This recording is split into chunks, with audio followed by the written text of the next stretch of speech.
Sleeplessness या नींद ना आना।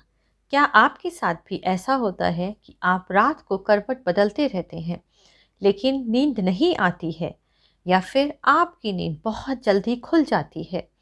यदि आपके साथ ऐसा होता है तो आप कौन सी होम्योपैथिक दवाई लेंगे और किन बातों का ध्यान रखेंगे? ये बातें आज अपने इस वीडियो में मैं आपको बताऊंगी। तो यदि वीडियो आपको पसंद आए तो प्लीज़ उसे लाइक करें, शेयर करें। चैनल पर नए हों तो उसे सब्सक्राइब करें। कमेंट बॉक्स में कमेंट डालें और नए वीडियो की जानकारी के लिए बेल आइकॉन प्रेस करें। Welcome to my YouTube channel Niramiya से। रात को नींद नहीं आ पा रही है तो इसके क्या क्या कारण हो सकते हैं? तो इसका पहला कारण होता है स्ट्रेस। ये स्ट्रेस किसी भी वजह से हो सकता है। It can be due to over thinking, financial loss, change in job, departing of your loved ones, या फिर एनी स्ट्रेसफुल एनवायरनमेंट। अब ये स्ट्रेस, चिंता और तनाव किसी भी वजह से हो सकता है। चाहे तो जहाँ पर आप रहते हैं वो आपका इन्वायरमेंट आपके लिए सूटेबल नहीं है। सेकेंड, आपका अपना आपसे कोई अलग हो गया है, आपने कोई जॉब चेंज करी है, आपका फाइनेंशियल लॉस हुआ है, या आप बहुत ज़्यादा लेकर सोचते हैं, चाहे वो फैमिली हो, चाहे आपकी हेल्थ हो, या आपके जॉब से रिलेटेड। आप बहुत ज़्यादा सोचते हैं। जब आप सोने जाते हैं तो आप ओवर थिंकिंग की वजह से भी आपको रात को नींद नहीं आ पा रही है। सेकेंड इज़ फिज़िकल और मेंटल इलनेस। यदि आपको कोई और बीमारी है उसकी वजह से भी आपको कई बार रात को नींद नहीं आती है। जैसे डायबिटीज़ में आपको बार बार उठना पड़ता है, या फिर प्रोस्टेट एनलार्जमेंट इन मेल, उसमें भी आपको यूरिन के लिए बार बार उठना पड़ेगा और आपकी नींद डिस्टर्ब होगी, जिसकी वजह से आपको बाद में नींद नहीं आती है। या फिर आपको कोई हाई ब्लड प्रेशर है या आर्थराइटिस है, जिसकी वजह से आपको बहुत ज़्यादा पेन होता है रात को और आप सो नहीं पाते हैं। या फिर मेंटल इलनेस जैसे कि अल्जाइमर या डिप्रेशन या एंजाइटी, इसकी वजह से भी हो सकता है आपको रात को नींद नहीं आ पा रही हो। Third is poor sleep routine और sleeping habit.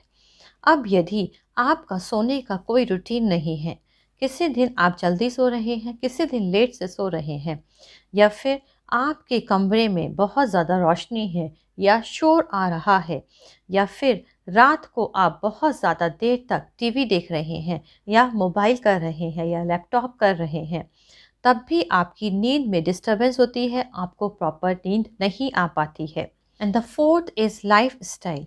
It can be due to less physical activity or no physical activity or taking of nap in the daytime. अब यदि आपकी एक्टिविटी, आपकी फ़िज़िकल एक्टिविटी बिल्कुल नील है या बहुत कम है और आप दिन में सो रहे हैं, तब भी आपको रात को नींद नहीं आ पाएगी।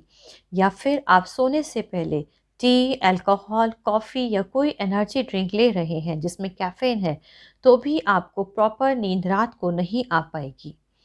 Before going to homeopathic medicine, मैं आपको कुछ मैनेजमेंट बताऊंगी। First is try to divert your mind from all your worries before going to sleep. कोशिश करें कि जब आप सोने जाएं तब आपके दिमाग में किसी भी तरीके की चिंता या किसी भी तरीके के ख्याल ना आए।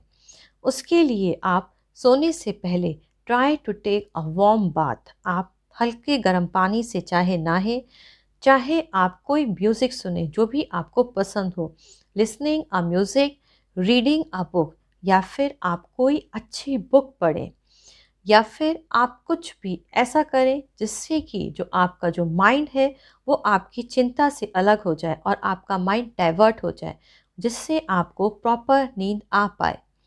Second is life style. अब यदि आपका लाइफ स्टाइल ऐसा है कि आप दिन में सो रहे हैं या फिर आपकी फ़िज़िकल एक्टिविटी दिन में नहीं हो पा रही है, तब आपको कोई थकान नहीं होती है और आपको रात को नींद नहीं आ पाती है, तो आप दिन में कुछ फ़िज़िकल एक्टिविटी ज़रूर करें, या फिर दिन में नहीं सोएं, या रात को सोने से पहले यदि आप कोई कॉफ़ी, चाय या अल्कोहल या कोई एनर्जी ड्रिंक ले रहे हैं तो उसको नहीं लें।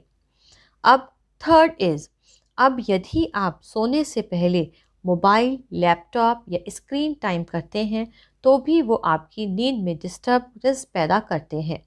तो सोने से 1 घंटे पहले तक आप अपने मोबाइल को स्विच ऑफ करें, टीवी ऑफ करें, लैपटॉप को अलग रखें, तब आप सोने जाएं।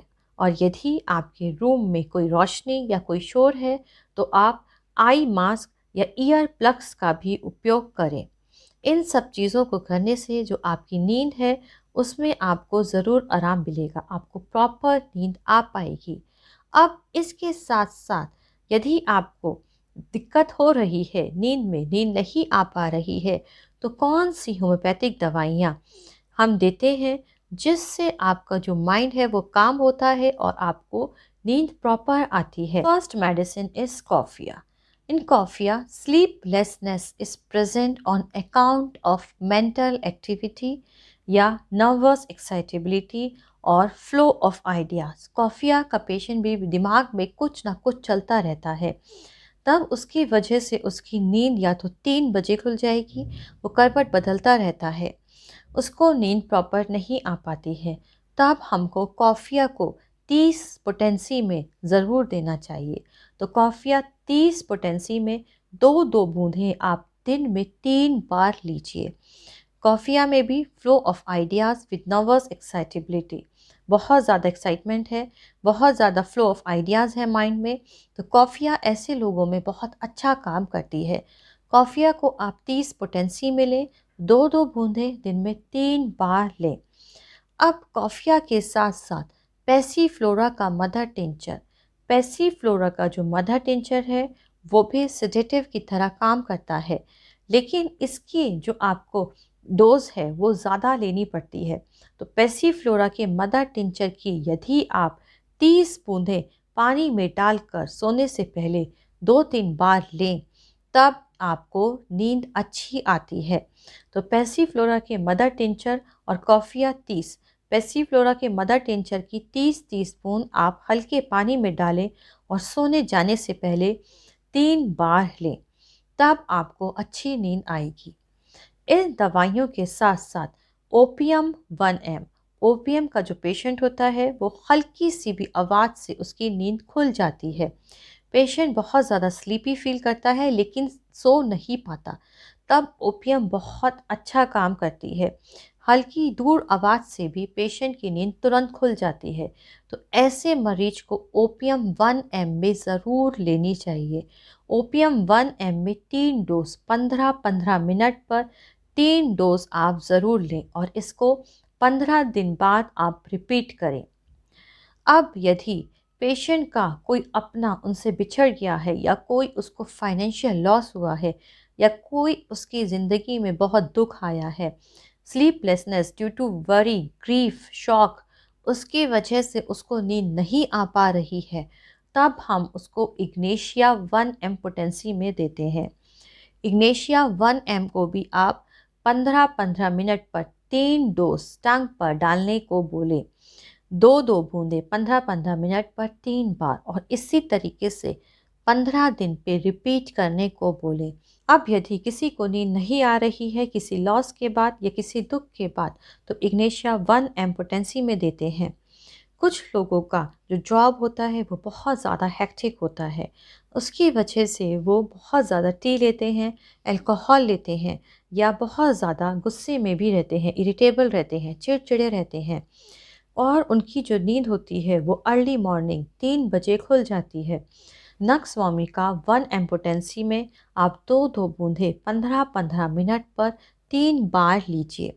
इसके विपरीत यदि कोई फीमेल है, कोई लेडी है जिसको नींद नहीं आ पा रही है, बहुत ज़्यादा वीपिंग डिस्पोजिशन है, रोती बहुत जल्दी है, बहुत ज़्यादा सोचती हैं, या फिर रात को करवट बदलती रहती हैं, सोने में बहुत दिक्कत हो रही है, तो ऐसी महिलाओं को पल्सेटिला 1M पोटेंसी में ज़रूर लेनी चाहिए। पल्सेटिला 1M की 2-2 बूंदें 15-15 मिनट पर अपनी टंग पर डालें। तो कॉफिया और पैसीफ्लोरा, ये दोनों मेडिसिन कोई भी ले सकता है जिसको ओवर क्राउडिंग ऑफ थॉट्स है, या passiflora act as a sedative. अब इसके साथ साथ आप कॉन्स्टिट्यूशनल मेडिसिन कौन सी लेंगे? यदि आपको किसी फाइनेंशियल लॉस की वजह से या किसी दुख की वजह से नींद नहीं आ रही है तो आप इग्नेशिया लेंगे। आपका जॉब बहुत ज़्यादा हेक्टिक है जिसकी वजह से आपको नींद नहीं आ पाती है, आप बहुत ज़्यादा टी अल्कोहल लेते हैं, आपकी नींद बहुत जल्दी खुल जाती है तो आप नक्स वोमिका लेंगे। या फिर कोई लेडी है जो बात बात पे रो देती है, सिंपैथी से उसे अच्छा लगता है, रात को सोने में उसे बहुत दिक्कत होती है, रात को सोने में बहुत देर में उसको नींद आती है, तो पल्सेटिला 1 एम्पोटेंसी में लेंगे। आज के वीडियो में बस इतना। अगली बार फिर मिलेंगे नए किसी वीडियो के साथ। मेरे साथ जुड़े रहने के लिए मेरे चैनल को सब्सक्राइब करें। वीडियो पसंद आया हो तो उसे लाइक और शेयर करें और नए वीडियो की जानकारी के लिए बेल आइकॉन को प्रेस करें।